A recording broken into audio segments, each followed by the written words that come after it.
I've always prided myself on having a stable life. At 34, I've managed to build a career as an interior designer in Albuquerque, New Mexico, a job that lets me travel to exciting places and meet fascinating people.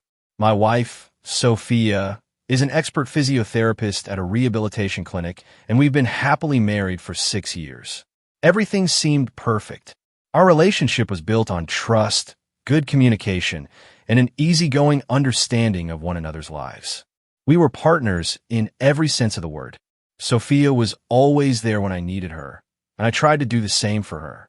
Our evenings would often be spent talking about our days, laughing over small things, or simply enjoying each other's company. But lately, things have felt different. It started small. Sophia, who used to always make time to connect, began pulling away. She would spend more and more hours at the clinic, working late or getting caught up in what she called extra cases. I thought maybe she was just going through a phase, perhaps the work was getting to her, or maybe the demands of her job were weighing on her. But I couldn't shake the feeling that something was wrong. It was subtle at first. She would come home later than usual, and when she did, she seemed distant, almost like her mind was elsewhere. Conversations that used to flow naturally started to feel forced, awkward. At first, I assumed it was just stress from work, but over time, I began to notice things that didn't quite add up. Her phone, once always within reach, now seemed to always be out of sight. She'd become more secretive about her schedule. She'd often tell me she was meeting friends for coffee or going out to unwind after a long week, but when I'd ask for details, she'd brush me off with vague answers. I try not to let it get to me. I figured that maybe I was overthinking it, but in the pit of my stomach, I knew something was off. Our marriage had always been built on trust, and yet now, for the first time, I found myself questioning her. I told myself I was just being paranoid, that it was nothing. But I couldn't shake the nagging feeling that the distance between us was more than just a phase. It was the beginning of something I couldn't yet understand. One Monday evening, after finishing a project outside the city, I returned home earlier than expected. The house was quiet, too quiet. The kind of silence that felt strange after a long day. I set my bag down, glancing at the clock. It was already past 7, and Sophia wasn't home. I figured she might have stayed late at the clinic, but then again, something felt wrong. I sent her a quick text. "Hey, just got back. Are you still at work?" A few minutes passed, and then her reply came through. "I'm at a cafe with friends, just unwinding. I'll be home soon." It seemed normal, too normal. I didn't want to overreact, but something inside me felt uneasy. Maybe it was the way she'd been acting recently, or maybe it was the tone of her message. Something felt off. That's when I made the decision. I knew it was probably irrational, but I reached for my phone and opened the location tracking app we'd activated a few months ago for safety reasons. At first, I didn't think much of it, but tonight, I needed to know where she was. The map loaded slowly, and my heart sank when I saw that Sophia wasn't at the cafe she'd mentioned. Instead, her location was pinned at an unfamiliar address, somewhere in the Old Town district. I stared at the screen, feeling a growing sense of dread in my chest. Old Town?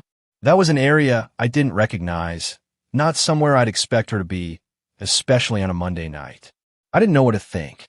Maybe she was meeting someone she didn't want to tell me about, or maybe she just didn't want me to know where she was. I thought about calling her, but something held me back. Instead, I grabbed my keys and decided to go. I needed to see for myself. The drive to Old Town was slow, each turn tightening the knot in my stomach. The streets became quieter as I got closer to the address. When I finally pulled up, I saw her car parked outside a modest house. It wasn't a place I recognized. My pulse quickened. Was this just a misunderstanding? Could it be a coincidence? Or was this exactly what it looked like? I parked a few doors down, trying to stay out of sight, and walked cautiously toward the house. My breath felt shallow, my mind racing with questions, and yet, somehow, I knew I was about to find something I didn't want to see. I reached the front door and knocked, my hand trembling slightly. The door opened, and a man I didn't recognize stood there. He was tall, with short cropped hair, and he looked at me with a mix of curiosity and surprise. "Can I help you?" he asked, his voice calm but curious. I didn't know what to say at first. The silence between us felt like it stretched on forever. But then behind him I saw Sophia. She looked startled, her eyes wide with panic. She didn't say anything at first. Neither did I. I simply asked, "So, this is what you've been doing?" Sophia's face turned pale. She opened her mouth as if to speak, but the words never came. I didn't want to hear her explanations. I wasn't sure I could. Instead, I turned away, my heart breaking with every step I took as I walked back to my car. I didn't need to hear the truth. I already knew it. My marriage, the life I thought I had with Sophia, was over. The drive back to the apartment felt like a blur. The world outside my car windows was blurry, as if everything was happening through a haze. I wasn't sure what I was feeling: anger, betrayal, confusion, but all of it was mixed together into something heavy and suffocating. I couldn't stop thinking about Sophia's face when she saw me standing at that door. The shock in her eyes, the guilt she tried to hide, the way she couldn't even explain herself. The whole situation was maddening, and yet, somewhere deep down, I felt a strange sense of relief. For months, I've been suspecting something, feeling the distance growing between us, and now I had the proof.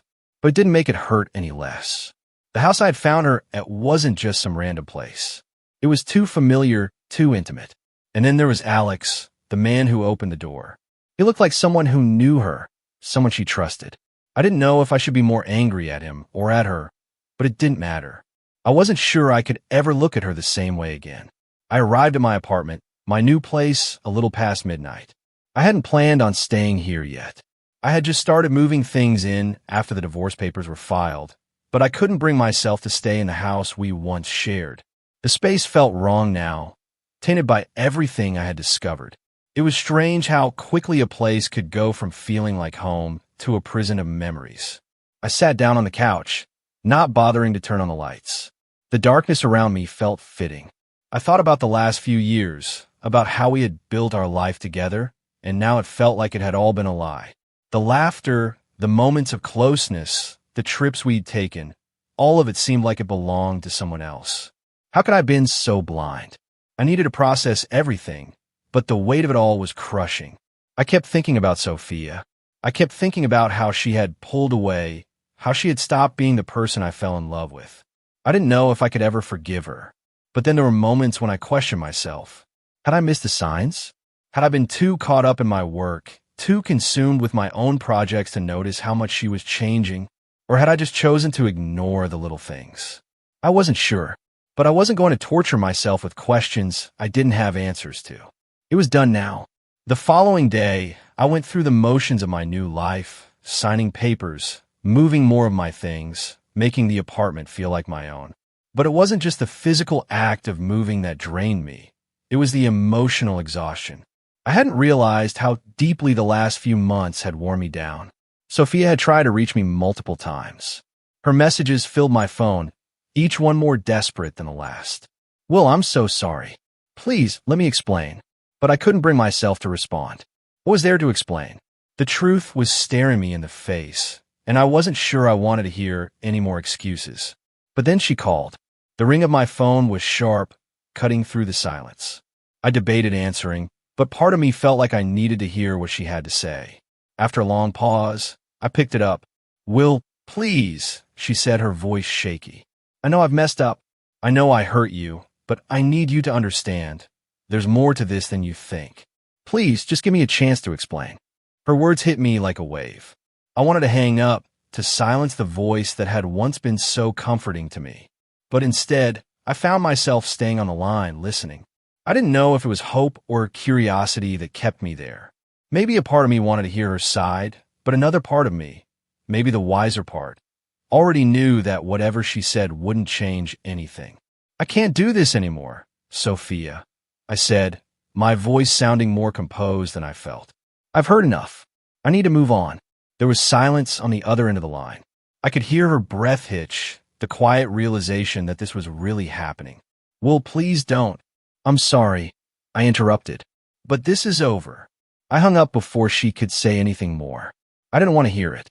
I had made my decision, and there was no turning back now. I stood up and walked over to the window of my apartment, staring out at the city below. It was a strange feeling, freedom, but also emptiness.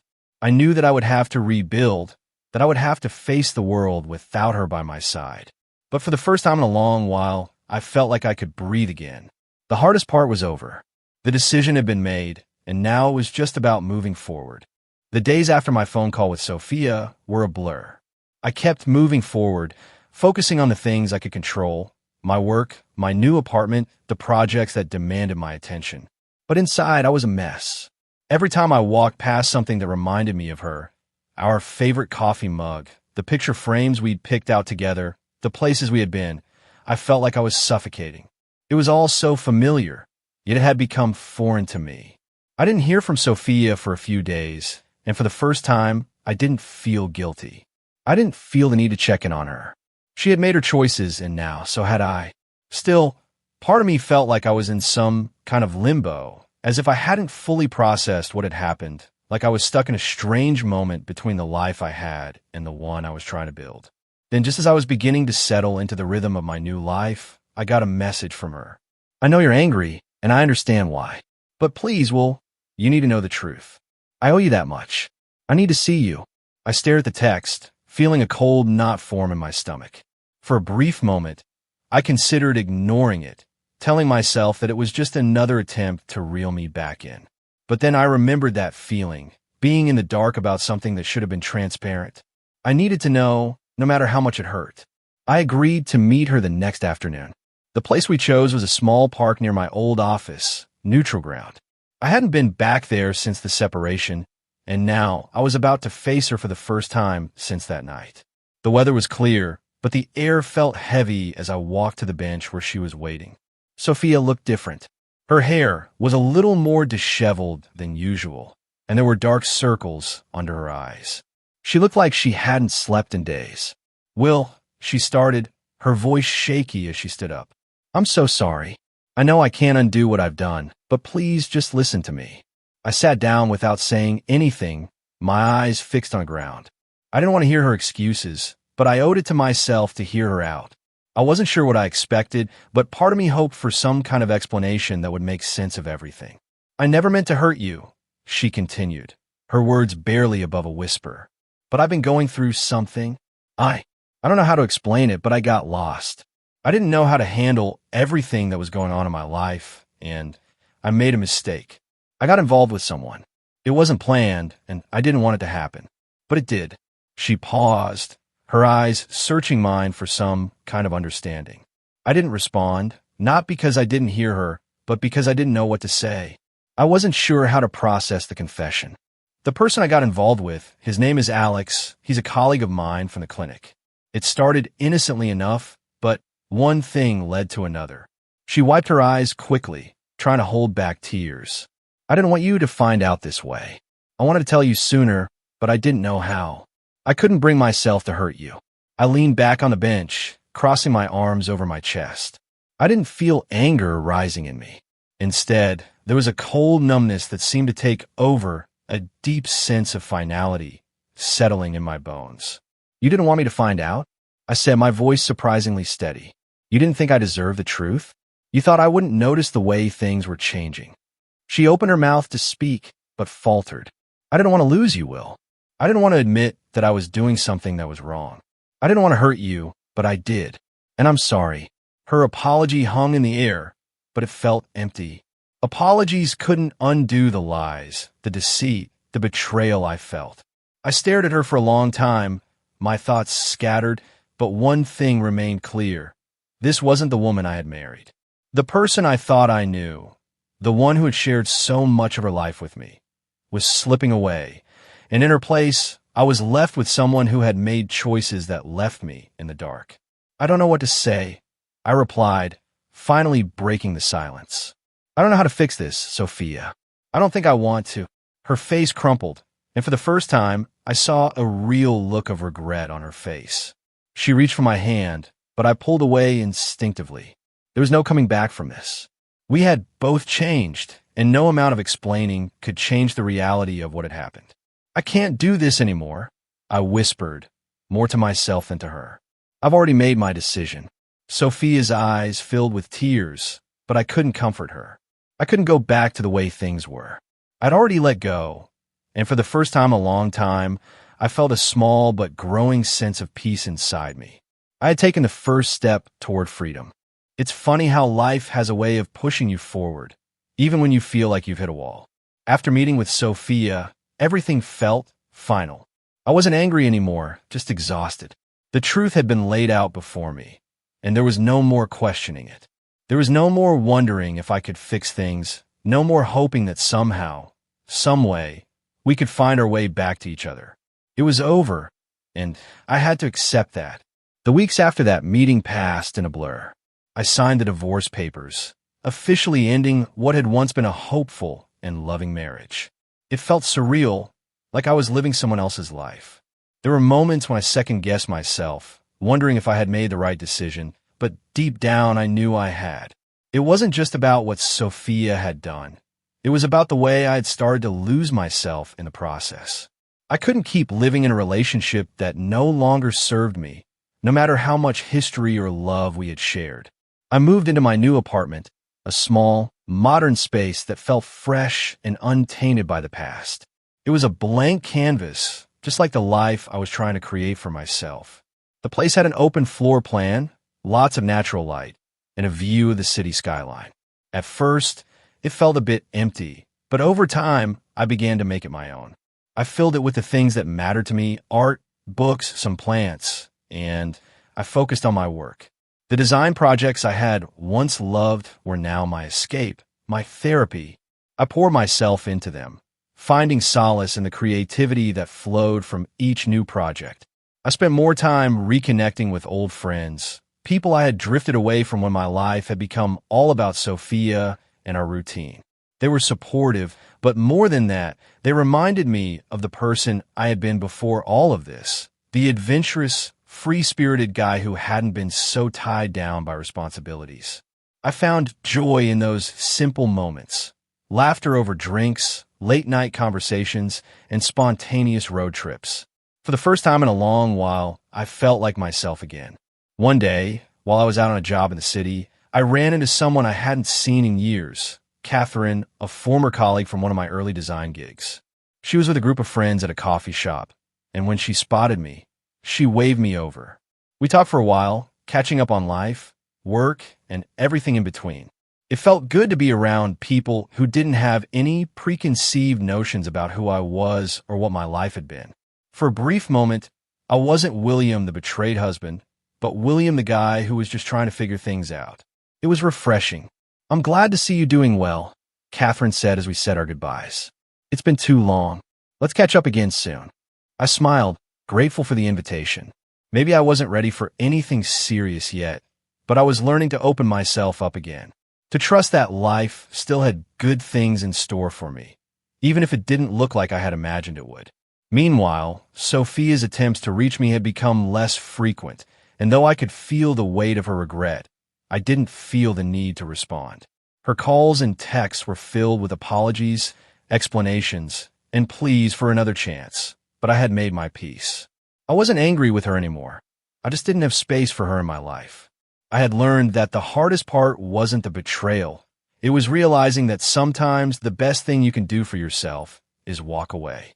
The day I officially finalized the divorce was quiet, but there was a sense of calm in the air.